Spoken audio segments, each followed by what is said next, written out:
He sent me the video and I replied rather wittily, I see ripping off T-Rex is genetic. What are you laughing at?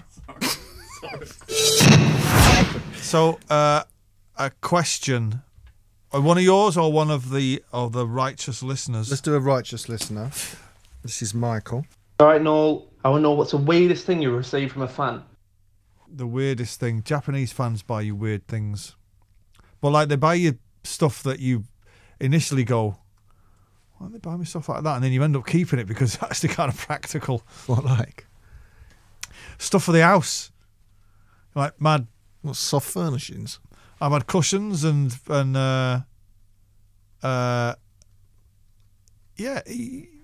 utensils for the kitchen.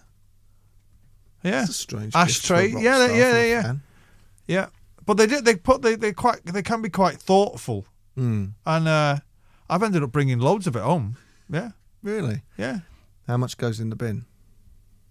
Not well. If I in the bin in the hotel, I'd say a good 70% of it. But but there's the 30% of it that makes it home. And yeah, somebody bought me a set of cushions once with that had a picture of all my family on them. So me, Sarah, and all the kids, and I brought them home.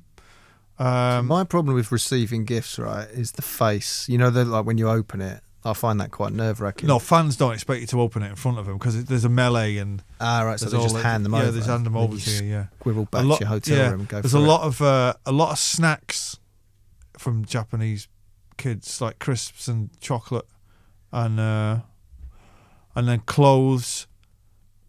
I actually got some cool T-shirts last time I was in Japan. Is that like a different in the culture of like meeting your rock star hero? Well, that's what they do. Yeah. If I've been in Japan and South Korea a couple of times on my birthday, and honestly, the last time I was in Seoul, the amount of stuff that was in the dressing room was unbelievable. I mean, it was like a generation game. Right. There was, and tons of there's a lot of Man City stuff and Beatles memorabilia, blah blah blah. But then there's always the odd thing that's like, actually, I'm going to give that to Sarah for Christmas. Really good cheese grater.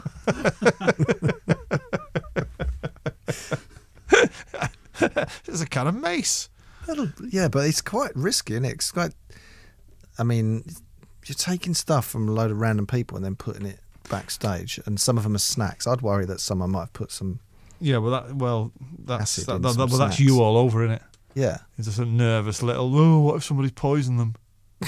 Why would a Korean fan poison their idol? Well, they wouldn't be a fan, would they? They might be some sort of like political extremist who's got a. Yeah, you've not been to South Korea, have you? There's no one extreme in South Korea. That's the other mob across the border. I can't believe you've done gigs there. In North Korea? In the north. In the north, yeah.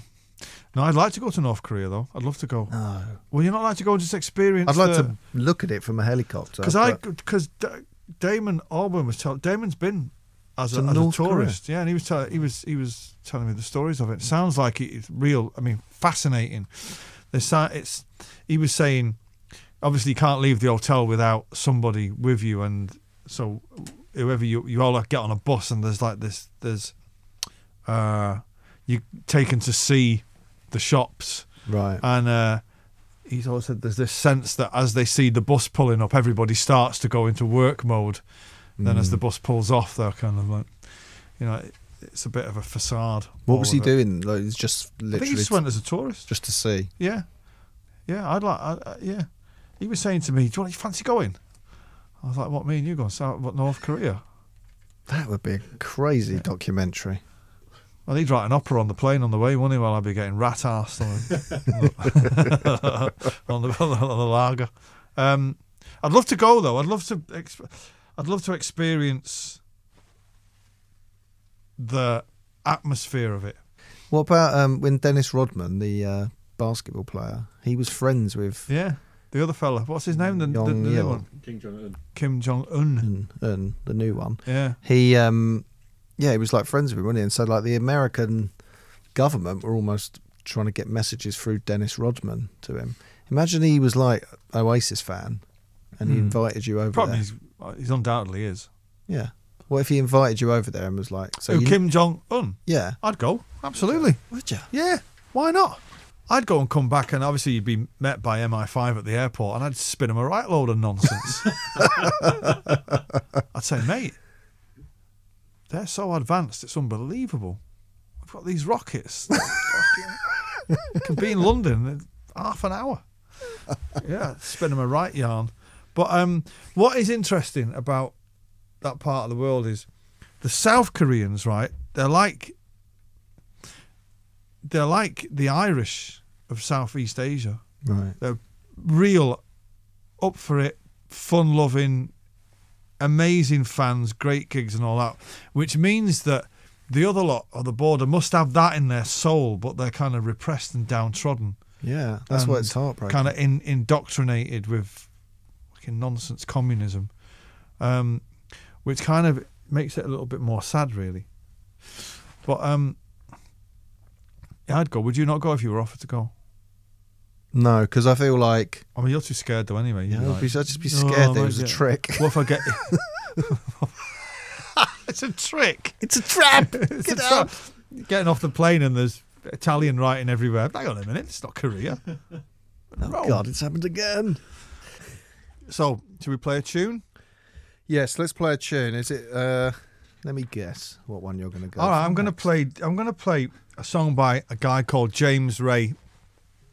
This is again from the 60s. You'll recognise this. It was a big hit in the 80s for one of the Beatles.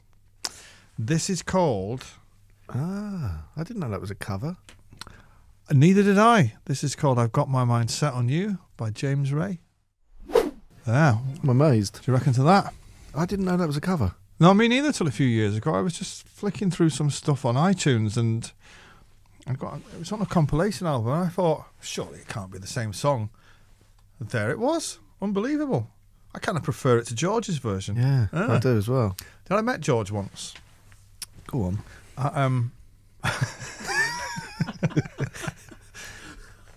Well, I know that you met him because we've previously spoke about it. I was trying to be professional. And all I could muster was, go on. It's a great showbiz story. I was at a bonfire at Chris Lord's house from Deep Purple in the 90s. And because I knew his daughter, Sarah right. Lord. And there's this huge bonfire and loads of people there and all that. And John Lord's house backed on to Friar Park where George lives, and one of them was saying, "Oh, George will be along later on." I was like, "No, wait, George," and it was the big beard, the denim jacket, and when we sat around the bonfire, and he sat down beside me, and he said, "Do you want to share a Heineken?" And I was like, "Yeah, go ahead." And we had like 2 cans of Heineken, and he's like, "Do you like Carl Perkins?" And I said, "No." And it's like, "Do you like Chuck Berry?" And we talked about guitars for ages, and he was a proper dude. Loved him. What year? What? So in the 90s? That would have been 96 or 7, and I know that because it's when I'd gotten my first Rolls Royce from Alan McGee in the winter of 96. So it must have been the summer of 97, actually. The Rolls Royce you've never driven? Never driven it, no. I've been driven in it. It's still in a garage somewhere. It nearly got sold once. I stuck it on. Somebody tried to buy it, and when we went to get the money, some lad had bid on it with his dad's credit card, and yeah, couldn't get the money. So I think it's still in a garage somewhere. So is that the only time you met George Harrison? Yeah.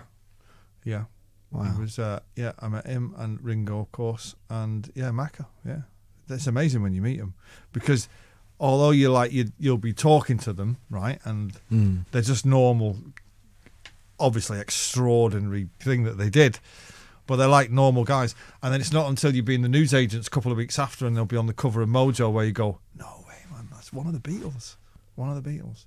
Incredible. But James Ray, Got My Mind Set on You, was not even aware that was a cover version, but staggering version, I think. Well, when that came out, that was like in the 80s, wasn't it? Because I was a kid when that came out. But like, I suppose then you wouldn't have gone, oh, that's a cover version. It was just a pop song. Yeah, but we see music we perceived music differently then, didn't we? It's not like I didn't want to find out about anything. It was just on top of the pops, and it was great. And I wasn't even that interested in who George Harrison was, apart from the fact that he was in. Yeah. Because he had another single after that called "When We Was Fab." Remember that? Right, yeah. And he was like dressed in all Sgt. Pepper gear in the video. But he was involved in like With Nell and I and the Monty Python films. Yeah, he was. So like, I think Handmade Films. He financed it, didn't he? Yeah. He turned up to the set. I remember reading, because I love that film. He's done a lot. He financed the Ruttles as well, didn't he? He's in the Ruttles, as a matter of fact. Is he? Yeah. One of my favourite ever films, the Ruttles. Yours? I've never seen it. What? Never seen it. Oh, you'd love it. Have you never seen it? No. Oh, you've got to come round to mine and watch it together one night. Really? Is it as good as Spinal Tap? Oh, it's way better. Really? Yeah. All right. Well, it's Eric Idle and all the Monty Python lot doing a spoof of the Beatles story. Yeah, I've never watched it. The manager's called Leggy Mountbatten. And he's got one false leg. And he's and it's brilliant. It's brilliant. Really? Yeah. And, it's brilliant. The album's brilliant as well. Great film. So this is Radio X. You're listening to Noel Gallagher with Matt Morgan. And we're going to do another question from yous. Let me grab my headphones. I think this is Daniel, number 13. Daniel? Hi, Noel. I'm Daniel. So, do you have plans for a new album to Hide Flying Birds?